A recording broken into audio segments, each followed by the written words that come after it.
Bonjour à tous, bonjour Frédéric Reva. Bonjour. Merci d'être avec nous ce matin, édition du Téléthon dans un contexte particulier évidemment, en pleine crise sanitaire. Alors l'année dernière, il y avait eu 74 millions d'euros de promesses de dons, 87 millions au final récoltés. Avec cette crise, qu'est-ce que vous dites ce matin aux Français ? Ne nous oubliez pas ? Alors c'est vrai que le contexte est particulier et en même temps il y a tellement de victoires, tellement d'avancées qui ont été faites grâce aux donateurs, grâce au Téléthon, grâce aux scientifiques financés par le Téléthon, que en effet c'est pas le moment de s'arrêter en si bon chemin. Et en effet, malgré la crise, moi alors il y aura pas d'animation de terrain de manière traditionnelle. Mais le 36-37 ouvre dans quelques minutes. On peut faire un don sur téléthon.fr dès 8h. Et puis, moi, j'ai confiance dans les bénévoles, 250 000 bénévoles qui montrent beaucoup de créativité et de détermination pour faire des challenges en ligne. Alors vous le disiez justement, 90% des animations sont annulées. Ces annulations, habituellement, c'est 40% du compteur total. Comment on comble ce manque à gagner cette année ? Écoutez, on va pas partir perdant, hein, on va pas partir battu. À nouveau, les donateurs, les bénévoles sur le terrain sont passés en ligne, ils se sont digitalisés à marche forcée. Il y aura des click and collect, des drives avec des produits régionaux, et puis il y aura plus de monde devant le téléviseur, avec une belle émission et puis de très belles histoires Sur France, sur France, notamment, sur France Télévisions. Et puis avec des avancées médicales et scientifiques spectaculaires qu'on va rapporter. Un appel aussi aux grandes entreprises, je crois. Absolument. Qu'est-ce que vous leur dites ?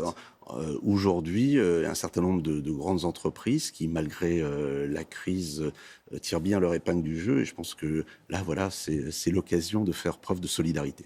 Alors je le disais, le laboratoire, le Généton, qui a été créé grâce aux dons du Téléthon, fête cette année ses 30 ans. Quel bilan en 30 ans ? Écoutez, en 30 ans, grâce au Téléthon, Généton est leader et pionnier du domaine du traitement des maladies rares à travers la thérapie génique. La thérapie génique, une approche révolutionnaire où on va remplacer le gène qui est mutant, qui est malade chez les patients par une copie normale du gène. Et pour faire cela, on va le coupler à un transporteur pour lui permettre de pénétrer au sein des cellules. Et ce transporteur, ce sont des composantes de virus qu'on aura reconstituées au laboratoire.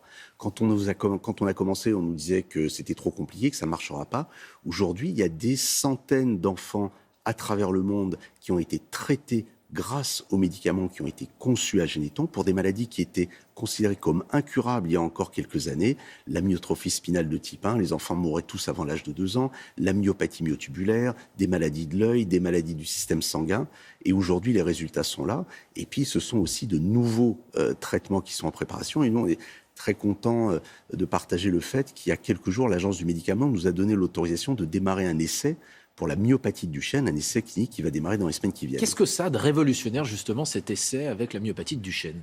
Écoutez, ce qu'il y a de révolutionnaire, c'est qu'aujourd'hui, il n'y a pas de traitement curatif pour la myopathie de Duchenne. Hein. On ne guérit pas de la myopathie de Duchenne. C'était la maladie, en quelque sorte, à l'origine de la mobilisation autour du Téléthon. Absolument. C'est la maladie autour de laquelle l'AFM a démarré avant de s'étendre aux autres maladies génétiques. Alors, qu'est-ce qu'il y a de révolutionnaire dans cet essai ? L'idée, c'est d'aller traiter la maladie à sa source. C'est-à-dire qu'on ne va pas traiter les symptômes. Ce sont des enfants qui perdent progressivement l'usage de l'ensemble de la musculature, l'usage de la marche, la respiration, le cœur. Et là, l'idée, c'est d'aller remplacer le gène malade par une copie fonctionnelle de ce gène qui va permettre aux enfants de récupérer de la force. Combien de temps vont durer les essais ?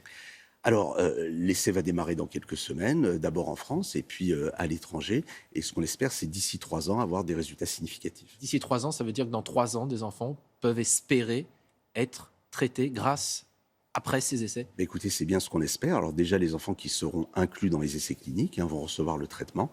Et puis, si dans 3 ans, ça marche comme on l'espère, eh bien, on pourra étendre ça. Depuis 30 ans, combien d'enfants ont été traités grâce au Généton, ont été soignés grâce au Généton ? Écoutez, ce sont des centaines d'enfants qui ont été traités grâce aux produits issus de notre recherche. Mais au-delà de ça, notre recherche, elle a eu des retombées sur des maladies fréquentes. Aujourd'hui, quand on traite des maladies rares de la vision, c'est aussi la dégénérescence maculaire liée à l'âge qui nous intéresse. Et puis aujourd'hui, il y a des médicaments de thérapie génique pour le cancer. Alors, c'est pas nous qui avons conçu ces médicaments, mais véritablement, on a permis des avancées dans le domaine de la thérapie génique qui ont ouvert ces portes. Parce que ce laboratoire, il est tout simplement unique au monde, quasiment. Qu'est-ce qu'il a de particulier? Écoutez, c'est un laboratoire particulier parce qu'il est pionnier, leader dans son domaine, mais c'est un laboratoire, c'est le seul laboratoire créé par des patients.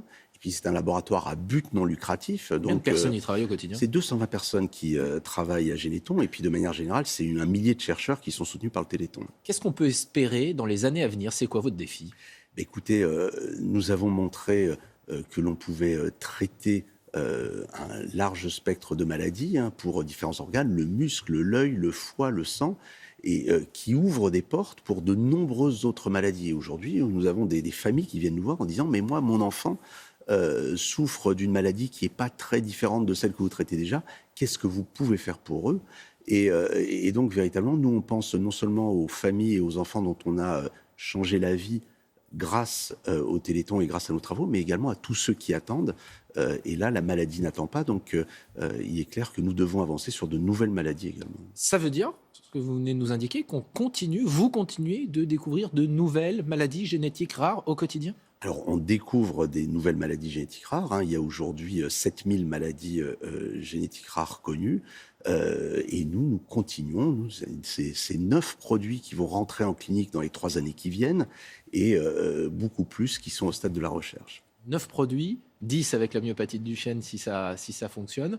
Vous avez dit qu'il y a des centaines d'enfants qui ont été traités et il y en a bien sûr qui seront présents tout au long de ce week-end sur France Télévisions, dans les émissions, parce que vous nous avez dit, il y en a certains qui sont guéris, ils ne devaient jamais marcher, jamais parler, et c'est le cas. Oui, vous verrez Augustin, vous verrez Hyacinthe, des enfants qui ne devraient plus être là avec nous, si simplement ils avaient subi le destin qui était ceux de leur gène, qui aujourd'hui ont été traités grâce à un médicament pour la myotrophie spinale infantile. Vous verrez Jules, qui est un enfant qui retrouve de la force, qu'on a vu progressivement se lever, qu'on a vu progressivement s'asseoir, essayer de se lever maintenant, parler, parce qu'il n'avait pas la force pour faire marcher ses cordes vocales. Et donc voilà, on verra toutes ces victoires et d'autres pendant le Téléthon, pendant l'émission. Merci beaucoup Frédéric Riva d'avoir été avec vous. nous ce matin. Le Téléthon, c'est bien sûr dès ce soir sur France Télévisions et d'ici quelques minutes, donc on peut déjà donner au 36-37 et puis les autres moyens de donner, rappelez-le-nous. Et puis sur téléthon.fr. Téléthon.fr, évidemment, et le 36-37 qui est un numéro bien connu par beaucoup de Français pour donner un coup de main, évidemment, à tous ces malades. Téléthon. Téléthon, C'est le cas de dire, avec beaucoup de télétravail, beaucoup de transformation dans notre société aujourd'hui. Merci Frédéric Riva pour ce témoignage qui était important.